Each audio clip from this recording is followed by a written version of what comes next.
बच्चों आज हम लोग अपनी साइंस एमसीक्यूज एग्जाम्पलर सीरीज़ में is matter around us pure, ये सेकंड चैप्टर है 9th क्लास का। इसके क्वेश्चंस करेंगे सारे। तो चलिए सभी लोग ध्यान से देखेंगे और शुरू करते हैं। पहला सवाल है, which of the following statements are true for pure substances. Pure substances को लेकर कौन से कथन सत्य हैं। देखिए प्योर सब्सटेंस जो है या तो एलिमेंट होते हैं या कंपाउंड होते हैं। तो अभी ऑप्शंस पढ़ते हैं। पहला कहा गया pure substance contain only one kind of particles, बिल्कुल सही बात है। फिर कहा गया प्योर सब्सटेंस में भी कंपाउंड और मिक्सचर, ये गलत बात है। प्योर सब्सटेंस कंपाउंड होते हैं या एलिमेंट्स होते हैं। फिर कहा गया pure substance have the same composition through out. हाँ, एलिमेंट होगा तो भी सेम कंपोजिशन होगी थ्रू आउट, मतलब सब एक जैसा ही दिखाई देगा सब तरफ, और कंपाउंड में भी ऐसा ही होगा। तो तीसरा स्टेटमेंट भी सही है। चौथा कहा गया pure substance can be exemplified by all elements other than nickel. Pure substance can be exemplified by all elements other than nickel. Nickel छोड़ के बाकी सारे एलिमेंट्स जो हैं प्योर सब्सटेंस गिने जाएंगे। तो ये गलत है, निकल भी होएगा, ये निकल भी एलिमेंट होता है। ठीक है, तो सही कौन सा हो गया, फर्स्ट और थर्ड। तो फर्स्ट और थर्ड सही है। ये कहाँ पर दिया गया है, ये है बी ऑप्शन में। तो सही ऑप्शन हो जाएगा बी। तो पहले सवाल का आंसर हो जाएगा B. Okay, next question, rusting of an article made up of iron is called. लोहे के वस्तु में जब जंग लगती है, कोरोजन होता है उसका, तो हम उसे रस्टिंग कहते हैं। अब कहा गया है this is corrosion and it is a physical as well as chemical change. फिर कहा गया है dissolution and it is a physical change. फिर कहा गया corrosion and it's a chemical change, और फिर कहा गया dissolution and it's a chemical change. देखिए डिसोल्यूशन होता है जब कोई भी चीज़ डिजॉल्व होती है किसी लिक्विड में। तो जब कोरोजन होता है तो आयरन का क्या होता है, केमिकल चेंज होता है। केमिकल रिएक्शन होती है किसके साथ, मॉइस्चर और ऑक्सीजन के साथ, है ना। क्या रिएक्शन होती है, अगर आप नहीं जानते हैं तो देख लीजिए, Fe plus H2O plus O2, और रिएक्शन होगी Fe2O3 डॉट XH2O। यही जो Fe2O3 डॉट XH2O है, यही रस्ट होती है। ठीक है, तो आई होप आप समझ गए होंगे। इसको चाहे तो आप नोट कर लें अपनी कॉपी में। वैसे तो आप जब 10th में पढ़ेंगे तो आपको ये रिएक्शन मिलेगी वहाँ पर। ओके, तो चलिए, तो ये कोरोजन जो है केमिकल चेंज होता है, और सही जवाब यहाँ पर हो जाएगा C. Okay, next, a mixture of sulphur and carbon dioxide is. Sulphur और कार्बन डाइऑक्साइड का जो मिक्सचर होता है वो क्या होगा। तो कहा गया heterogeneous and shows Tyndall effect, और फिर कहा गया homogeneous and shows Tyndall effect, heterogeneous does not show Tyndall effect, और homogeneous does not show Tyndall effect. तो a mixture of sulphur and carbon dioxide is heterogeneous colloidal solution and it shows Tyndall effect. ठीक है, ध्यान रखेंगे।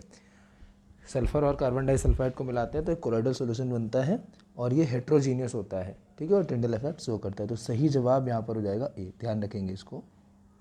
Okay, next कहा गया है tincture of iodine has antiseptic property, this solution is made by. Tincture of iodine बनता है जब हम आयोडीन को एल्कोहल में मिलाते हैं। ओके, तो फोर्थ का सही जवाब हो जाएगा डी। नेक्स्ट क्वेश्चन है, which of the following are homogeneous in nature. Ice, ice homogeneous होती है। वुड, वुड होमोजीनियस नहीं होती है, कहीं पर डार्क कलर की होती है, कहीं पर लाइट कलर की होती है। फिर नेक्स्ट है सॉइल, सॉइल भी होमोजीनियस नहीं होती। फिर नेक्स्ट है एयर, एयर होमोजीनियस होती है। तो आइस और एयर होमोजीनियस हो गया, तो पहला और चौथा होमोजीनियस हो गया। तो सही जवाब क्या हो जाएगा इस सवाल का, सी। ओके, आई होप आप समझ गए होंगे। चलिए आगे बढ़ते हैं।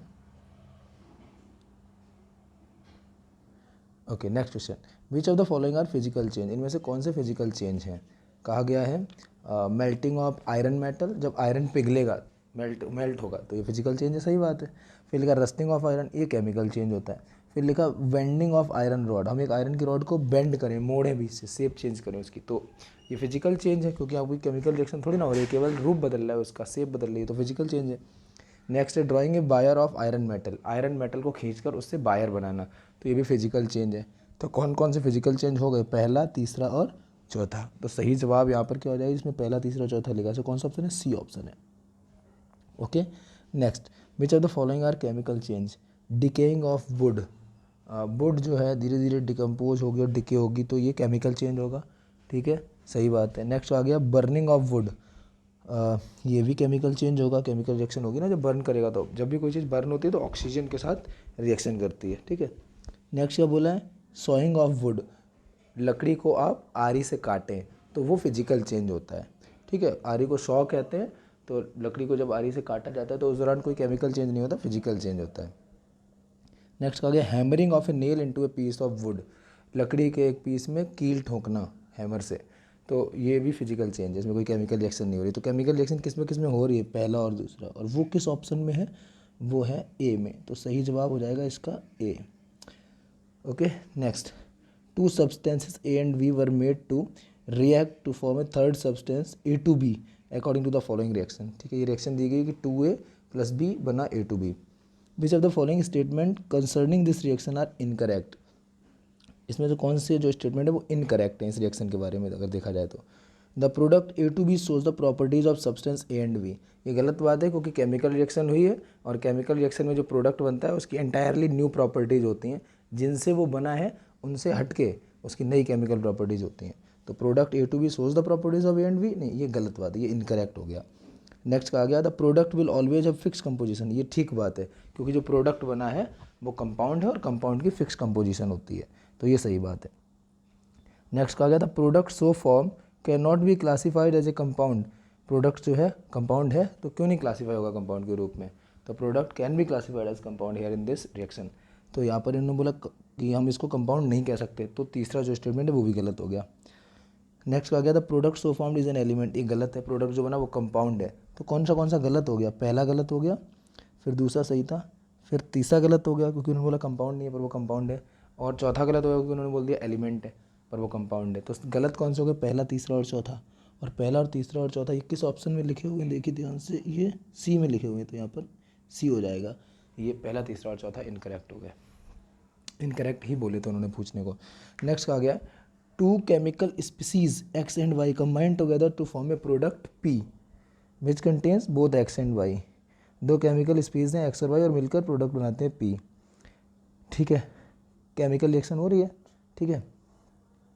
एक्स और Y cannot be broken down into simple substance by simple chemical reactions, फिर कहा गया है एक्स और वाई को cannot be broken down into simpler substances by simple chemical reactions, which are the following concerning the species X and Y and P are correct. अच्छा, X, Y और P को लेकर कौन से statement यहाँ correct है।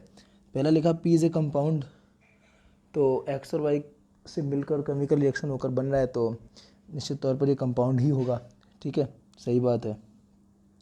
X और Y compounds होंगे, कंपाउंड्स नहीं होंगे, क्यों, क्योंकि अगर एक्स और वाई कंपाउंड्स होते पर उन्होंने कहा है कि हम एक्स और वाई को और फर्दर सिंपलर सब्सटेंस में ब्रेक नहीं कर सकते केमिकल रिएक्शन के द्वारा भी, जबकि केमिकल कंपाउंड अगर होते तो उन्हें तो हम केमिकल रिएक्शन से ब्रेक कर सकते थे ना।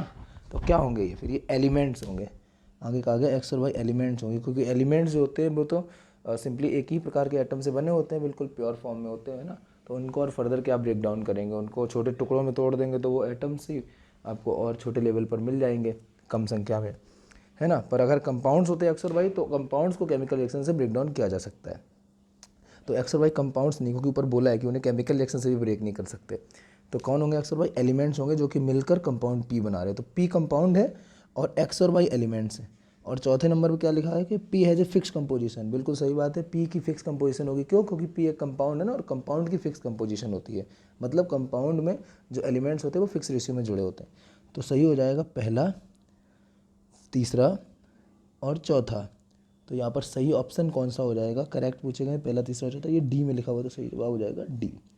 ओके, तो इस चैप्टर में ये थोड़े से ही क्वेश्चंस थे और उन सभी क्वेश्चंस को हम लोगों ने अब कर लिया है। तो आई होप आप सभी क्वेश्चन समझ गए होंगे, और कोई प्रॉब्लम अगर होती है तो आप कमेंट करके बता सकते हैं। और वीडियो अगर आपको यूज़फुल लगा है तो आप इसको लाइक कर दीजिए और शेयर कर दीजिए अपने साथियों को भी। Thanks for watching.